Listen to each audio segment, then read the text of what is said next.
সকলোৱে ঠিকে কৈছে না? সঁচাকৈ হ'বতো? হ'ব?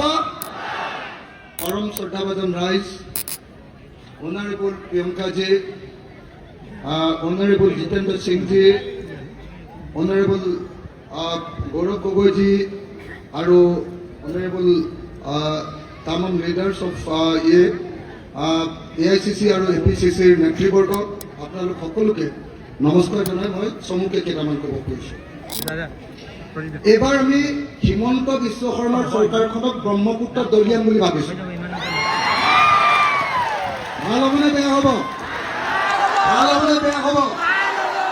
যোৱাবাৰ 2021 ইলেকশ্যনত উজনি অসমত আমি অকল 5টা চিট জিকিছিলোঁ।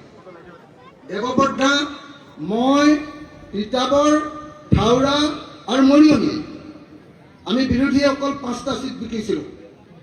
এইবাৰ আমি বিজেপিক 5টা চিট দিম আৰু বাকী 41টা চিট আমাৰ হাতত ৰাখিব লাগিব। হয়নে নহয়? হয়নে নহয়?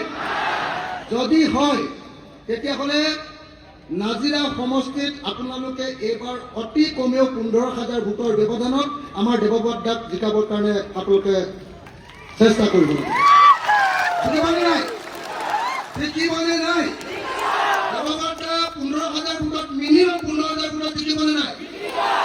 আপোনালোক যিসকলে আজি সভালৈ আহিছে, সকলোৱে ঘৰলৈ গৈ আজিৰ পৰাই কাম আৰম্ভ কৰক। এই 7টা দিন আপোনালোকে বেলেগ আৰু একো কাম কৰিব নালাগে।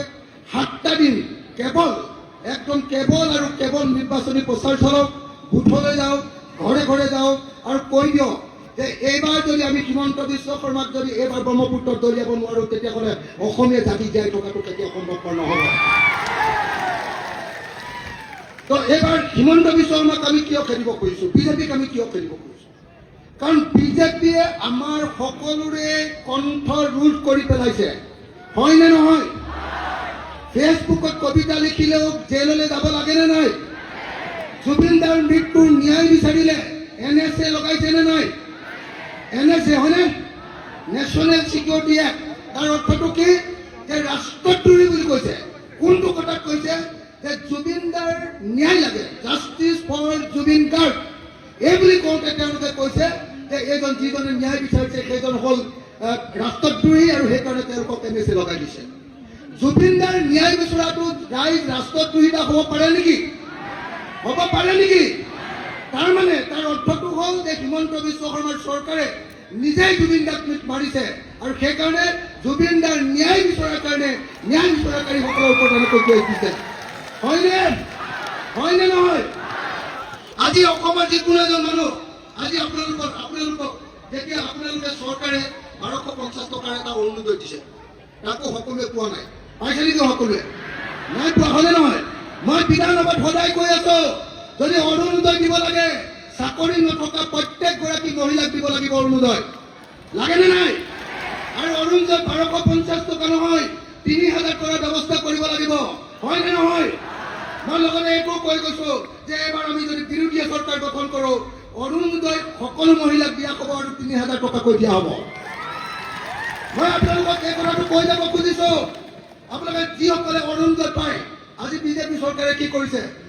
স্পষ্ট কৈছে যে যদি অৰুণোদয় পায় তেতিয়াহ'লে বিজেপিৰ মিটিঙলৈ যাব লাগিব, কংগ্ৰেছৰ মিটিঙলৈ গ'লে অৰুণোদয় কাটি দিব বুলি কৈছে। হয়নে নকয়? হয়নে নকয়? মই এই মঞ্চৰ পৰা সুধিব খুজিছো হিমন্ত বিশ্ব শৰ্মাক যে হিমন্ত বিশ্ব শৰ্মাৰ দেউতাকৰ পইচা দিছে নে শহুৰেকৰ পইচা দিছে যে আমি তেওঁৰ চৰকাৰী স্কিমৰ ভাল লৈ তাৰপিছত বিজেপিক ভোট দিব লাগে? হয়নে নহয়? হয়নে নহয়? হয়নে নহয়? আজি সকলোৰে স্বাধীনতা কাঢ়ি লৈছে নে নাই? 1250 টকা দিছে, কৈছে অকল বিজেপিৰ মিটিঙলৈ যাব পাৰিবি, কংগ্ৰেছক ভাল পাওঁ বুলি ক'ব নোৱাৰিবি, ৰাইজৰ দলক ভাল পাওঁ বুলি ক'ব নোৱাৰিবি, গৌৰৱ গগৈ মুখ্যমন্ত্ৰী হ'ব লাগে বুলি ক'ব নোৱাৰিবি। এই কথা কৈছে নে নাই? কৈছে নে নাই? কৈছে নে নাই? যেতিয়া আমি সকলোৱে বিৰোধী দলবিলাকে যেতিয়া গৌৰৱ গগৈক লাহে লাহে মুখ্যমন্ত্ৰী কৰিবৰ কাৰণে আগবঢ়াই লৈ আহিলো, হিমন্ত বিশ্ব শৰ্মাই কৈ দিলে বোলে গৌৰৱ গগৈৰ পাকিস্তানৰ লগত লিংক আছে। ক'লেনে নাই? ক'লেনে নাই? তাৰ পাছত কিবা প্ৰমাণ কৰিব পাৰিলেনে? আৰু প্ৰমাণ কৰিব নোৱাৰিলে তেওঁ ৰাজনীতি বাদ দিম বুলি কৈছিলে নে নাই? কৈছিলে নে নাই? যেতিয়া হিমন্ত বিশ্ব শৰ্মাই ৰাজনীতি লাগেনে নালাগে? আৰু এটা কথা তেওঁ কৈছিলে যে জুবিন গাৰ্গক যদি ন্যায় দিব নোৱাৰে তেতিয়াহ'লে বিজেপি চৰকাৰক ভোট দিব নালাগে। এইবাৰ তেওঁ ন্যায় দিব পাৰিলে নেকি জুবিন গাৰ্গক? গতিকে বিজেপিক ভোট দিব নালাগে হয়নে নহয়? জুবিন দাই কি কৈ গৈছে যে বিজেপি হ'ল এটা বটলা পাৰ্টি, হয়নে? গতিকে বটলা পাৰ্টিক এবাৰ খেলিব লাগিবনে নাই? যিসকলে জুবিন গাৰ্গক ভাল পায়, যিসকলে জুবিন গাৰ্গৰ গান ভাল পায়, যিসকলে জুবিন গাৰ্গৰ সত্তাক ভাল পায়, মই সকলোকে অনুৰোধ জনাইছো যে আহক আমি সকলোৱে লগ লাগি জুবিন দাই কৈ যোৱা এই বটলা পাৰ্টিটোক অসমৰ পৰা খেদি দিম। আহক, হয়নে নহয়? হয়নে নহয়? পাৰিম নে নোৱাৰিম? পাৰিম নে নোৱাৰিম? পাৰিম নে নোৱাৰিম? আপুনি চাওক, আজি যেনেকে গৌৰৱ গগৈ পাকিস্তানী বুলি ক'ব কৈছে, এনেকৈ মোক কৈছে যে অখিল গগৈ, এইটো অখিল গগৈ নহয় নহয়, ই অখিল উদ্দিন কৈছে নে নাই? আৰু এতিয়া কি কৈছে? কৈছে বোলে এই অখিল গগৈটো চুমা বাবা কৈছে নে নাই? তাৰমানে আপুনি যদি ৰাইজৰ পক্ষত কথা কয় তেতিয়াহ'লে পাকিস্তানপন্থী, যদি ৰাইজৰ পক্ষত কথা কয় তেতিয়াহ'লে ৰাষ্ট্ৰদ্ৰোহী, যদি ৰাইজৰ পক্ষত কথা কয় তেতিয়াহ'লে চুমা বাবা, হয়নে নহয়? কিন্তু আমি দেখি আছো, মই এগৰাকী বৃদ্ধ মাতৃক এটা কপালত চুমা খাইছিলো, বিপদত পৰিলে, হয়নে নহয়? কিন্তু এতিয়াতো মই সদায় দেখি আছো যে হিমন্ত বিশ্ব শৰ্মাই য'তে ত'তে জীয়ৰী বোৱাৰীবিলাক চুমা খাই আছে, হয়নে নহয়? হয়নে নহয়?